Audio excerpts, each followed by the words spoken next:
Donc, c'est Ésaïe 26, hein?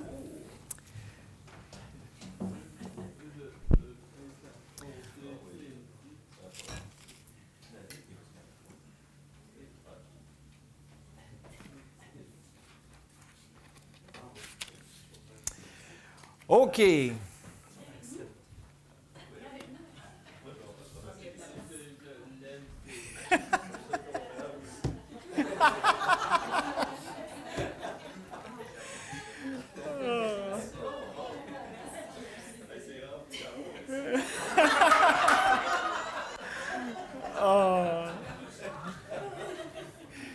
Le pire, c'est qu'il ne se rend pas compte qu'il est drôle, hein? Lui, il est bien sérieux, il est très stoïque. Puis... En tout cas, merci à Raphaël d'aimer comme ça les gens de l'Église. Ouais. Mais là, il y a des préférés. Avant, t'es pas jalouse, Geneviève? Avant, il voulait tout le temps s'asseoir à côté de toi. Mais c'est ça. Ouais, mais c'est ça. C'est ça la vie. Hey, on est dans Ésaïe 26. J'aimerais qu'on lise. On va lire le début du chapitre et la fin du chapitre. On a lu au complet tantôt avant le temps de prière. Et souvent, on connaît Ésaïe 26 pour surtout les versets 3 et 4. Là. Et je dirais surtout le verset 3. Genre de verset qui est sur des murs, ça. Pas mal, là, parce que c'est un très, très beau verset. Très beau chapitre de la parole de Dieu. En ce jour, on chantera ce cantique dans le pays de Juda. Nous avons une ville forte, il nous donne le salut pour muraille et pour rempart. Ouvrez les portes, laissez entrer la nation juste et fidèle. À celui qui est ferme dans ses sentiments, tu assures la paix, parce qu'il se confie en toi. Confiez-vous en l'Éternel à perpétuité, car l'Éternel est le rocher des siècles. Et si on lit les 2 derniers versets, « Va, mon peuple, entre dans ta chambre et ferme la porte derrière toi.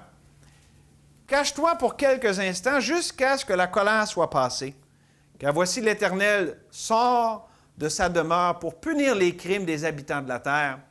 Et la terre mettra le sang à nu, elle ne couvrira plus les meurtres. » Seigneur, on veut être enseigné de toi. Merci que ta parole, elle est vivante. Elle ranime, elle ravive nos cœurs. Elle est extraordinaire, Seigneur, parce que on te découvre. Tu te révèles à nous, Seigneur, dans ta sainte parole. Et merci, Seigneur, pour ce temps ce matin que tu nous donnes ensemble. On s'en remet à toi, Seigneur, que tu puisses vraiment nous enseigner, nous transformer. Seigneur, accomplir ta volonté. Merci pour chacun ici. Merci que c'est un rendez-vous avec toi. Et que, Seigneur, on veut simplement être disposé ce matin à te laisser faire ce que toi, tu veux faire avec nous. On te prie ces choses au nom de Jésus. Amen. Donc, c'est ça, je le disais tantôt, les versets, hein, celui qui est ferme dans ses sentiments, tu assures la paix parce qu'il se confie en toi. Souvent, on réduit le chapitre au complet à ça, mais il ne faut certainement pas manquer pourquoi il est tant aimé, parce que c'est un appel à la confiance en l'Éternel, à la foi en Dieu. Et la fin du chapitre, pour sa part, amène un contraste par rapport à la honte et à la culpabilité qui peut être ressentie par rapport au passé, et qui peut revenir nous hanter. Ici, le peuple de Dieu avait vécu toutes sortes de choses et il n'en était même pas encore sorti, mais Dieu parle à son peuple, il interpelle le reste ici fidèle qui se confie en l'Éternel en disant « Ferme la porte derrière toi ». On va développer cette image-là, mais aussi j'aimerais vous attirer votre attention à la fin du verset 20, jusqu'à ce que la colère soit passée. Parce que le jugement de l'Éternel était là. Dieu jugeait son peuple. C'était un temps où est-ce que vraiment il rappelait à son peuple qu'il y avait des conséquences au péché. Évidemment, il y avait un reste fidèle et c'est pour ça qu'il s'adresse à eux en disant faites-vous-en pas, la colère est passagère. Mais j'aimerais qu'on voit ce passage à la lumière de la croix. C'est-à-dire que la colère, elle est passée. Elle est passée, Christ l'a subie. La croix nous montre que, et ça, j'en parle souvent, dans le ministère de prison, souvent les gens ont honte, ils se sentent coupables. J'ai dit, si tu as accepté Christ, la colère de Dieu est toute tombée, elle a été apaisée, par Christ lui-même. Et donc, tu n'as pas à la porter sur toi-même, tu n'as pas à vivre avec ce fardeau, ce boulet, parce que Christ a subi le châtiment que nous méritions. Donc, la croix, la colère, elle est passée. Mais notre chair, cette fameuse chair, hein, a de la misère à croire parfois. Parce que ça arrive que des fois, Dieu nous fait des excellentes promesses, des merveilleuses promesses de sa parole, puis on a de la misère à les croire pareil. On a de la misère des fois à entrer dans le repos de la foi. Puis je dirais aussi à y demeurer. Et voici la situation dont ici je fais référence, et pour la majorité d'entre nous, souvent, les patterns de notre chair, hein, parce qu'on a tous une chair, on n'a pas les mêmes patterns, mais on a tous une chair. Elle s'exprime différemment. Les patterns de notre chair nous ont conduit souvent à nous sentir coupables, n'est-ce pas? On a honte, comment ça que j'ai encore fait ça, je suis bien lent à comprendre, je fais donc bien dur, ainsi de suite. La honte, la culpabilité, OK? Puis, on se sent mal de ne pas avoir honte. Apprendre à vivre la lumière de la croix, c'est comme, voyons, c'est pas normal. Je devrais avoir honte, je devrais me sentir mal, puis on a de la misère à croire que non, Dieu nous amène à vivre dans une parfaite acceptation, dans le fait que tout est accompli, que tout est passé, que la honte, c'est plus notre partage, c'est plus notre identité. Notre passé est passé. On va parler aussi de ça durant le message. Et donc, souvent, ce qui va arriver, c'est que lorsqu'on est habitué à gérer nos peurs, nos problèmes, en essayant de reprendre le contrôle avec les différentes réactions de notre chair qui peuvent aller de la colère à l'amertume, l'anxiété, la fuite, le blâme, OK? Il y en a pour tous les goûts. Qu'est-ce qui arrive quand on agit comme ça avec notre chair, avec ces manifestations de la chair? Là, on se sent envahi par la culpabilité. On a voulu régler un problème, puis on en a créé un nouveau. Vous savez de quoi je parle? C'est de ça qu'on veut parler ce matin. Et donc, le cercle infernal de la culpabilité et du remords nous envahit. Et c'est précisément là le domaine où l'accusateur des frères se pointe le nez. Puis là, lui, il redouble. Il dit, t'as bien raison. Tu devrais avoir honte. T'es indigne, t'es ci, puis t'es ça. Et c'est le lieu aussi où des forteresses et des raisonnements sont établis. Et ça ne ressemble pas du tout à ce que Paul a dit aux Thessaloniciens, que le Dieu de paix qui nous sanctifie là, au complet, là, le corps, l'âme et l'esprit. On a l'impression qu'il est bien loin, ce Dieu de paix. Où est-il dans ces moments-là? Si vous êtes un enfant de Dieu, là, il est où? Là? Il est là, présent en vous. C'est juste que le bruit de votre culpabilité, le bruit de ce que vous ressentez est plus fort que la voix de l'Esprit en dedans qui vous appelle à lui, qui vous amène à simplement lever les yeux, à regarder à celui qui est votre Dieu, qui est votre vie, qui est votre sortie de secours dans ces situations-là. Et pourquoi je dis que c'est là le domaine de Satan? Non seulement Satan est l'accusateur des frères, mais il veut déformer qui Dieu est. Il veut nous présenter Dieu comme étant, dans ces moments-là, là, Dieu, il est loin. Dieu, il est inapprochable. Dieu, il est implacable. Il est vraiment pas content de toi. Et là, la culpabilité peut devenir, comme ça, un mode de vie. Et je dirais même une motivation. Je me sens coupable, je vais essayer de faire de quoi pour apaiser Dieu parce que je me sens coupable. Et dans ce temps-là, c'est ça. On est dans un pattern où est-ce que c'est plus Dieu qui est le centre, c'est moi qui est le centre, qui essaie de compenser, qui essaie de dealer avec les problèmes, mais le problème, c'est que je suis au centre de la solution de ce que j'essaie de faire, et non pas Jésus-Christ, son œuvre et sa personne. C'est ça le problème. Je vous explique. Je vais vous l'illustrer avec un phénomène très réel qui arrive. Vous savez, au début que je faisais ma formation pour être aumônier à la prison, j'ai vu une madame qui était responsable de la sécurité. Okay? Ça, c'est super important dans une prison. Là, ils nous forment bien comme il faut pour toutes sortes de facettes. Puis une chose qu'elle me dit, elle dit, ah, il y a un détenu là, qui sort demain, là, puis je m'attends à le revoir la semaine prochaine. Pourquoi ça arrive? Parce que c'est quelque chose de commun. C'est un phénomène connu avec des détenus qui ne savent pas comment dealer avec le monde, avec la liberté qu'ils ont une fois qu'ils sont libérés, surtout quand c'est une longue sentence. Puis ils retombent malheureusement dans leur milieu criminel.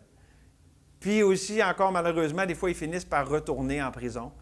Parce qu'ils ne savent pas comment dealer avec la liberté qu'ils ont. Et d'ailleurs, c'est pour ça que je suis là-bas, là, parce que je prêche la liberté en Christ. Puis si on a la liberté en Christ, on apprend à c'est quoi la vraie liberté. Et ça, c'est un phénomène qu'on peut dire, OK, ça arrive dans le monde carcéral. Mais savez-vous que trop d'enfants de Dieu sont pris dans un pattern similaire parce que sont tellement habitués au pattern asservissant de leur chair, pour eux autres, c'est leur nature, c'est la normalité, qu'ils ne savent pas comment vivre la liberté du Saint-Esprit. Ils n'ont pas appris comment marcher par l'Esprit. Ils marchent par la chair. Puis par la chair qui essaye bien puis qui veut, qui a des bonnes intentions, mais la chair pareil. Et là-dessus, vous connaissez Galates, au chapitre 5, c'est pour la liberté que Christ vous a affranchis. Demeurez donc fermes et ne vous laissez pas de nouveau mettre de nouveau sous le joug de la servitude. Donc, c'est quoi ça que je viens de décrire? Bien, dans des images qu'on a prises récemment, c'est la vie dans le désert. C'est les pérégrinations, c'est tourner en rond. Hein, David, toi qui es l'image, on parle de ça aujourd'hui. David m'a dit, moi, je retiens les images. Là, je vais tout le temps voir quelqu'un qui tourne en rond. Effectivement. Et donc, c'est pas la volonté de Dieu pour ses enfants, c'est pas la terre promise. Mais, OK, c'est pas comme ça qu'on marche par l'Esprit, mais c'est comme ça que le Seigneur veut nous enseigner, veut nous amener au point où est-ce qu'il nous enseigne à marcher par l'Esprit. Autrement dit, tu as vu, ça, c'est pas l'authentique. C'est pas ma volonté. Cette chair, ces patterns, laisse-moi t'enseigner. C'est quoi la vraie vie? C'est quoi marcher avec moi? Pourquoi? Parce que Dieu, là, il nous aime tellement qu'il ne veut pas nous laisser nous épanouir puis être heureux sans lui. Fait que si avec la chair, on avait une bonne façon fonctionnelle de marcher, on n'aurait pas besoin de Dieu. Ah, c'est le fun, j'ai trouvé une bonne façon, j'ai plus besoin de prier. Je connais quelqu'un qui a essayé ça, puis il pensait que ça marchait, mais ça n'a pas marché longtemps. Hein? Il dit, j'ai plus besoin de prier maintenant. Dieu a réglé mon problème, là, j'ai plus de problème. Bien, c'est voulu par Dieu. Dieu veut qu'on dépende de lui. Et d'ailleurs, c'est quoi le grand mensonge de notre chair? Là? Puis là, je parle, là, rappelez-vous quand je vous ai déjà dit, quand je parle de la chair, je ne veux pas que vous voyez la grosse chair avec des cornes, puis qui est avec Satan, puis qui est toute évidente. Pensez à la bonne chair pleine de bonnes intentions. Celle qui veut vraiment plaire à Dieu, mais la source, c'est moi, c'est pas l'Esprit de Dieu en moi. Le plus grand mensonge de la chair, la belle chair, de tout bien poli, là, avec une Bible dans les mains et tout le kit. Le plus grand mensonge de cette chair, c'est qu'on peut vivre de façon indépendante de Dieu sur le carburant de la culpabilité. Alors, je me sens mal, mais là, OK, Dieu, je veux vraiment essayer plus fort, puis je t'aime, Dieu, puis je veux. C'est un mensonge. C'est le moi qui est au centre de ça. Je veux vraiment, Seigneur, t'aimer, au lieu de dire non, c'est Christ en moi. Moi, ça n'a plus rapport. C'est Christ qui vit en moi. C'est ça le mensonge de la chair, c'est que ça commence avec « je ». Puis là, toutes les bonnes intentions. Mais le problème de base, c'est le « je ». Et Dieu a tellement mieux pour nous autres. La loi de l'esprit de vie m'a affranchi, m'a libéré, a brisé les chaînes de la loi du péché puis de la mort dans ma vie. Donc, c'est ça qu'on va voir aujourd'hui. Avec Dieu, notre source de sécurité contre la culpabilité. Puis là, on va voir deux combats. On s'en va sur deux terrains où est-ce qu'il y a un combat. D'abord, le combat de l'oubli. Savez-vous ça que dans notre vie, Dieu nous appelle au combat de l'oubli? On a dans le verset 20, « Va, mon peuple, entre dans ta chambre et ferme la porte derrière toi. Cache-toi pour quelques instants jusqu'à ce que la colère soit passée. » J'ai commencé un peu à expliquer ces choses à la lumière de la croix, mais j'aimerais vous expliquer ce verset-là. Bon, je vais expliquer le contexte d'Ésaïe, mais je crois que c'est vraiment ici la même idée que ce qu'on voit dans Philippiens chapitre 3, verset 13. « Frères, je ne pense pas l'avoir saisi, mais je fais une chose. oubliant ce qui est en arrière et me portant vers ce qui est en avant. Le combat de l'oubli. Oublier le passé. Puis là, je vais vous expliquer ce que je veux en dire. En faisant un parallèle, en vous expliquant le contexte d'Ésaïe, ça va nous aider à comprendre. D'abord, gardez votre place dans Ésaïe 26, mais venez avec moi dans Ésaïe 1, c'est-à-dire Ésaïe 1. Il n'y a pas de 20, là. On va lire à partir du verset 5. Ça va nous aider à comprendre ici. Je ne sais pas si vous saviez, là, mais comme la plupart des prophètes, ça allait vraiment pas bien, là. Du temps qu'Ésaïe prêchait, là. C'était comme vraiment pathétique, là. Puis l'idée, regardez bien ce que le prophète ici, il parle à son peuple, il dit « Quel châtiment nouveau vous infligez quand vous multipliez vos révoltes? La tête entière est malade et tout le cœur est souffrant. De la plante du pied jusqu'à la tête, rien n'est en bon état. » Ça, vous allez voir le médecin puis il vous dit ça, là. Ça va pas très bien. Ce ne sont que blessures, contusions et plaies vives qui n'ont été ni pansées, ni bandées, ni adoucies par l'huile. Votre pays est dévasté, vos villes sont consumées par le feu, des étrangers dévorent vos campagnes sous vos yeux. Ils ravagent et détruisent comme des barbares. Et la fille de Sion est restée comme une cabane dans une vigne, comme une hutte dans le champ de concombres, comme une ville épargnée. Si l'Éternel des armées ne nous avait conservé un faible reste, nous serions comme Sodome, nous ressemblerions à Gomorrhe. Ça, c'est cité dans Romains 9. Juste pour vous aider ici, c'est ça.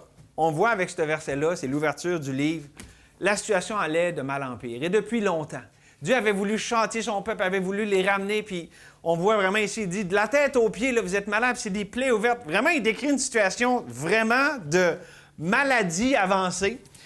Ici, évidemment, Dieu décrit la situation spirituelle de son peuple. Ce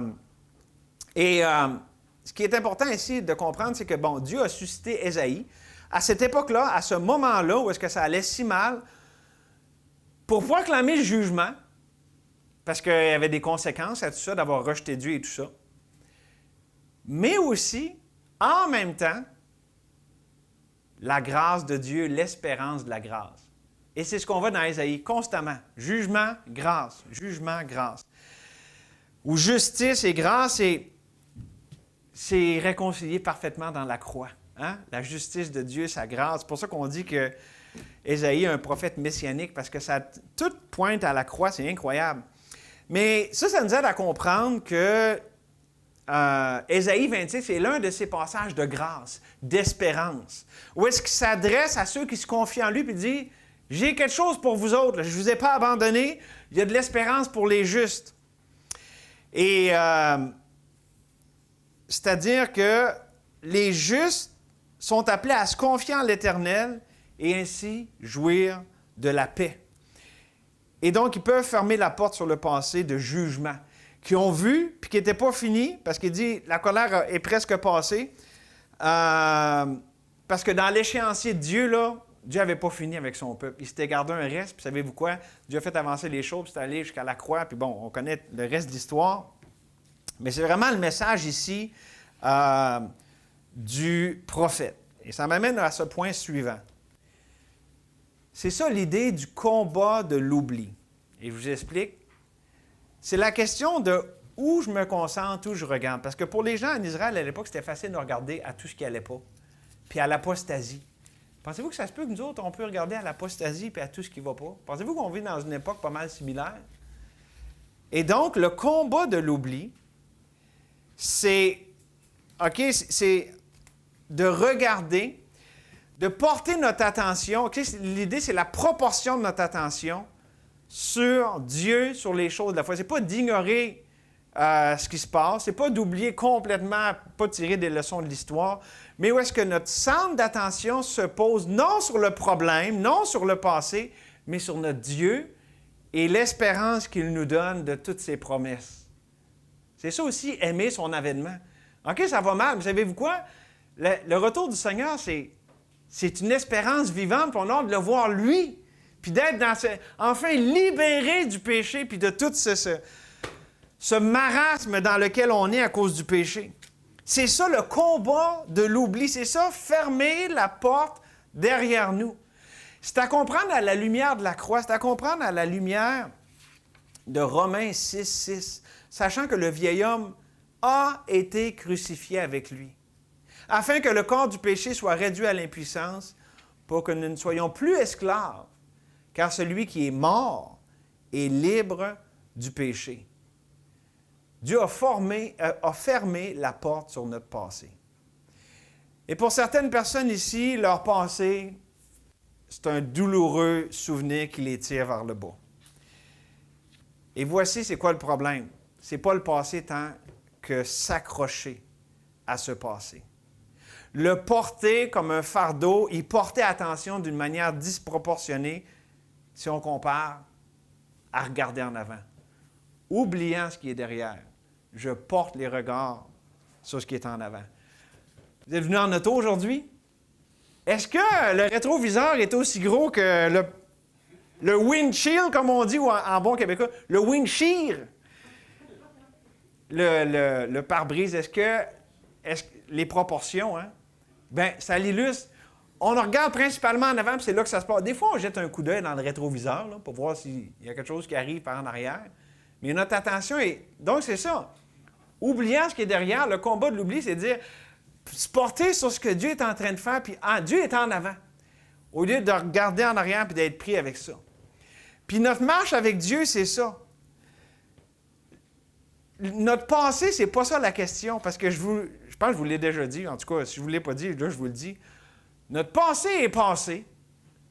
Notre passé est nouveau en Jésus-Christ. Savez-vous ça qu'avec Romains 6, on voit que non seulement on dit « Hey, j'ai une nouvelle vie, j'ai un nouveau futur, j'ai une nouvelle espérance, et c'est tout vrai, mais aussi j'ai un nouveau passé. » Parce que Jésus s'est occupé de ce que j'étais. Puis j'ai été crucifié avec Christ. J'ai un nouveau passé. Mon identité, c'est plus ce que j'ai fait. Mon histoire, c'est ce que Dieu a fait de moi en Jésus-Christ. Ça, c'est quelque chose. J'ai un nouveau passé. C'est pour ça qu'on on est appelé à oublier ce qui était derrière et à porter les regards sur ce qui est en avant. C'est ça l'essence du combat de l'oubli, c'est de ne pas nous fixer à être pris dans le passé pour ainsi nous empêcher d'aller de l'avant.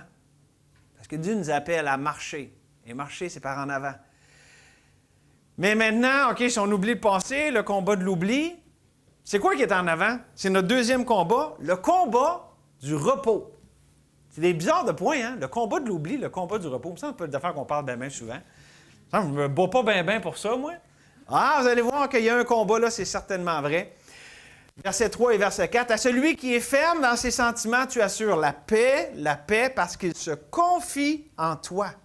Confiez-vous en l'Éternel à la perpétuité, car l'Éternel est le rocher des siècles. » Ici, c'est une foi qui donne une paix reposante, une paix apaisante. Donc, le combat du repos, ici, Dieu s'adresse aux faibles restes. Eux autres, là, leur repos, ils le voyaient de loin en avant. Parce qu'ultimement, le repos, c'était en Christ. OK? Parce que, bon, disons que la vie ici sur Terre, c'est pas toujours reposant. Mais eux autres voyaient la promesse messianique. Et nous, on regarde le même Jésus, mais dans le passé. Mais c'est le même résultat, c'est la paix. Parce que Christ est notre paix. Et donc, jouir du repos de Dieu, c'est jouir du repos de sa grâce, de sa paix. Et là-dessus, je vous lis un verset qui est très intéressant dans la parole de Dieu. Écoutez bien ce que ça dit dans Hébreux au chapitre... Je pense que j'ai touché mon micro. Désolé, Josiah. Dans Hébreux au chapitre 4, verset 11. « Empressons-nous donc d'entrer dans ce repos afin que personne ne tombe en donnant le même exemple de désobéissance. » Vous connaissez peut-être le verset, mais c'est drôle que... Ici, on a le commandement de s'empresser de rentrer dans le repos. Ça aussi, c'est un peu, quand même, spécial. Dépêche-toi, là, à te reposer, là. C'est rare, comme ça, qu'on entend ça. C'est plus dégadine, puis travaille, puis ah ouais, accomplis ce que tu as... Non, mais là, il dit, ah ouais, vas-y, là, dépêche-toi à te reposer, à rentrer dans le repos. Pourquoi ce commandement? Parce qu'on aurait tendance à remettre plus tard de se reposer. Bien, écoutez bien, on parle de chair. l'activité chrétienne qui origine dans la chair. Tu sais, là, comme je disais tantôt, là, les bonnes intentions chrétiennes, puis tout ça, on veut essayer de faire nos patterns, OK? Cette activité-là peut être un service, je vais le mettre de même, un service pour Dieu dans la désobéissance. Ah, Dieu, je te sers, mais Dieu nous regarde et dit, oui, mais tu ne m'obéis pas. Tu ne te confies pas en moi. C'est pour ça que tu n'as pas la paix, c'est pour ça que tu es comme une poule pas de tête puis que tu es tout agité. Parce que ça ne vient pas de l'origine qui est de moi. Rentre dans le repos. C'est dans ce sens-là qu'on comprend que la chair ne sert à rien. C'est l'esprit qui vivifie, c'est l'esprit qui donne le vrai repos. Et Dieu nous appelle ici dans Hébreux, puis ici, ce qu'on voit aussi avec la confiance en l'Éternel qui donne la paix, Dieu nous appelle à s'empresser à rentrer dans le repos de sa grâce où lui travaille. Non seulement pour nous, mais en nous. C'est pour ça que c'est du repos, parce que c'est pas moi. C'est Christ qui vit en moi. C'est pas pénible. C'est pour ça que ces commandements ne sont pas pénibles. Parce que c'est pas le fardeau n'est pas sur moi. C'est Christ qui vit en moi. C'est lui qui est à l'œuvre. Et là, je fais une confession. Je suis un grand énervé, on pourrait dire boulot maniaque en sevrage. I'm recovering, OK? Je veux essayer de m'en remettre, là. Mais tellement toute ma vie, j'ai tellement été énervé, puis c'est quoi? C'est bon pour moi, ça, m'empresser de rentrer dans le repos, parce que j'ai tout fait dans ma vie sauf me reposer. Travailler fort, faites ça, puis dans la vie chrétienne, dans la vie ordinaire, bien, la vie ordinaire, c'est pas comme deux domaines séparés, là, parce que ma vie chrétienne, je l'amène dans ma vie ordinaire, là. Mais c'est vrai que la vie chrétienne, c'est extraordinaire. Mais bon, je ne vais pas arrêter de divaguer, là. Mais donc, je suis en sevrage, parce que j'ai dû apprendre, je suis allé dans les grands énervés anonymes du Seigneur, et j'ai dû apprendre c'est quoi que ça veut dire de se reposer de nos œuvres en Dieu. Ou, pour le dire autrement, c'est quoi que ça veut dire de marcher par l'Esprit, de s'attendre à Dieu, ou simplement d'attendre Dieu. Des fois, on est tellement motivé, là, on ne prend même pas le temps d'attendre Dieu. Fait que là, on est là, puis on fait toutes sortes d'affaires qui vont rimer à rien, parce qu'on n'a même pas attendu que Dieu nous dirige, que Dieu nous donne sa volonté, sa grâce. Et donc, comme beaucoup ici, je crois, pendant longtemps, je me suis vu comme un serviteur de Dieu. Je travaille pour Dieu. Je fais des choses pour Dieu. Et des bonnes choses. Et c'était facile parce que c'est dans ma nature.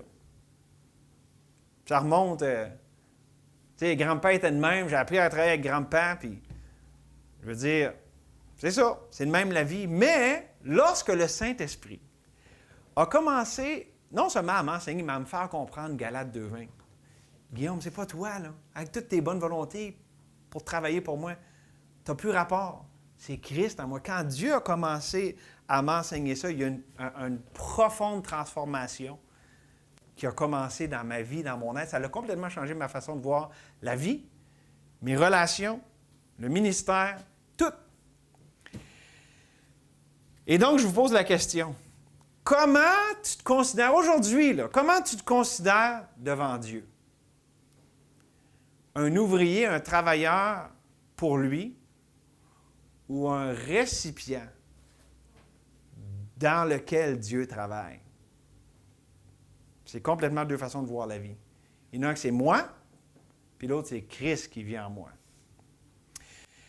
C'est là le cœur du combat du repos. Se reposer de nos œuvres et par la foi, voir le Seigneur travailler dans nos vies. C'est la différence entre jouir d'une paix tellement sécurisante, apaisante de Dieu versus la tension qu'on peut avoir en mettant ce fardeau-là sur nos épaules. Et ceux qui se confient en l'Éternel comme ça expérimentent de plus en plus sa grâce et ils s'affermissent dans leurs sentiments. Et ça, je dirais, c'est le combat de la grâce versus la chair. C'est comme ça que le Seigneur nous apprend à marcher avec lui. Et l'issue du combat, c'est quoi? C'est la foi qui se repose en Dieu. Et donc, ça m'amène à ceci avec le message. concernant Dieu qui est notre source de sécurité contre la culpabilité. Des fois, on peut se sentir mal, on peut essayer de trouver des façons de compenser. Ça ne va jamais marcher. En résumé, là, Dieu a pourvu. Dieu a pourvu contre les attaques de Satan, qui veut se servir de ma culpabilité pour me tirer vers le bas. Puis Dieu aussi a pourvu contre la ténacité de ma chair, qui ne veut pas, autant Satan, autant que ma chair, ne veut pas regarder à la croix. Mais Dieu a pourvu. Puis il a pourvu comment? À la croix. Ayant les regards sur Jésus, le chef et le consommateur de notre foi. Et dans ce combat, on a décrit un combat aujourd'hui. Notre cher Satan, le monde, ne veut pas se confier à l'Esprit qui vit en nous, qui nous a donné un cœur nouveau pour lui, qui prend plaisir en lui. Et le combat de la culpabilité, là, destructrice et mensongère, ça va contre la grâce restauratrice, véritable et bienveillante. C'est vraiment, choisissez aujourd'hui qui vous voulez suivre. Choisissez la vie. Et donc, on doit entrer simplement dans ce combat qui ne se combat pas avec des armes charnelles, car les armes avec lesquelles nous combattons ne sont pas charnelles. La chair, on l'a dit, ça ne sert à rien, mais sont puissantes par la vertu de Dieu pour renverser les forteresses. Puis là, on va se mettre à jouir dans notre vie de plus en plus du fait de ce renversement des forteresses, des raisonnements de toute hauteur qui s'élèvent contre la connaissance de Dieu et amener toute pensée captive à l'obéissance de Christ. Et donc, ma question ce matin, j'ai demandé, voyez-vous comme quelqu'un, premièrement, qui travaille pour Dieu ou dans lequel Dieu travaille? Est-ce que vous êtes quelqu'un qui, vous pouvez regarder votre vie et dire, j'expérimente, là on ne parle pas de perfection ici, mais j'apprends et je découvre de plus en plus le repos de la terre promise. Ou êtes-vous dans la vie pénible des pérégrinations dans le désert? Vous êtes habitué à la défaite, vous êtes surpris des fois par la victoire. Lequel vous décrit ce matin? Est-ce que vraiment vous jouissez de cette vie abondante dont Jésus a parlé?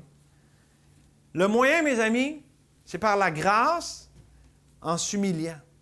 En s'humiliant devant Dieu. Nous, en effet, nous savons en effet que la loi est spirituelle, mais moi, je suis charnel, vendu au péché. Il n'y a pas de réponse en moi. La réponse, elle est en Dieu. La réponse n'est pas dans ma chair, puis dans essayer de me donner plus à Dieu. La réponse est dans se confier dans sa grâce. Et peut-être que vous êtes ici ce matin, et Dieu connaît les cœurs, mais êtes-vous rentré dans le repos du salut? Est-ce que vous connaissez la paix avec Dieu? On a parlé de la paix de Dieu beaucoup pendant le message. Je me suis adressé premièrement aux chrétiens, mais est-ce que vous avez la paix avec Dieu? Est-ce qu'entre vous et Dieu, c'est réglé? Êtes-vous réconcilié avec Dieu? Nous avons la parole de la réconciliation. Nous vous en supplions au nom de Jésus, soyez réconciliés avec Dieu. Le moyen, c'est par la grâce encore là. Il faut s'humilier. Dieu résiste aux orgueilleux, mais fait grâce aux humbles. S'humilier, se confier, totalement dépendre de la provision de Dieu qui est en Jésus-Christ. Alors, ne tardez pas. Si c'est votre cas, je vous laisse un verset. Si tu confesses de ta bouche le Seigneur Jésus, si tu crois dans ton cœur que Dieu l'a ressuscité des morts, tu seras sauvé. Car c'est en croyant du cœur qu'on parvient à la justice et c'est en confessant de la bouche qu'on parvient au salut. Selon ce que dit l'Écriture, quiconque croit en lui ne sera point confus. Il n'y a aucune différence, en effet, entre le juif et le grec, puisqu'ils ont tous un même Seigneur qui est riche pour tous ceux qui l'invoquent. Car quiconque invoquera le nom du Seigneur sera sauvé. Si vous n'êtes pas sauvé aujourd'hui, vous pouvez être sauvé par la grâce de Dieu. Jésus a tout accompli. Et pour les enfants de Dieu, on n'a plus à lutter. Empressons-nous de rentrer dans le repos.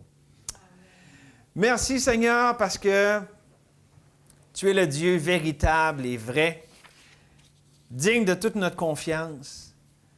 Et merci Seigneur que tu donnes une paix ineffable à ceux qui se confient en toi, qui sont fermes dans leurs sentiments malgré ce combat qui fait rage. en nous et autour de nous, Seigneur, avec cette chair si tenace, le monde, le diable. Mais Seigneur, tu es vainqueur, tu les as vaincus. Nous sommes plus que vainqueurs par celui qui nous a aimés. Et donc, Seigneur, on s'empresse de rentrer dans le repos de Christ. Et Seigneur, s'il y en a ici qui ne te connaissent pas, qui n'ont pas encore la paix avec toi, qui se tiennent encore coupables dans leurs offenses et leurs péchés, qu'aujourd'hui, Seigneur, ils peuvent voir que ton sang a été versé, que le pardon est offert à quiconque s'approche de toi par la foi. Seigneur, on s'attend à toi, puisses-tu faire ton œuvre dans ton peuple aujourd'hui, à ta gloire et pour toi, Seigneur. On te demande ces choses au nom de Jésus. Amen.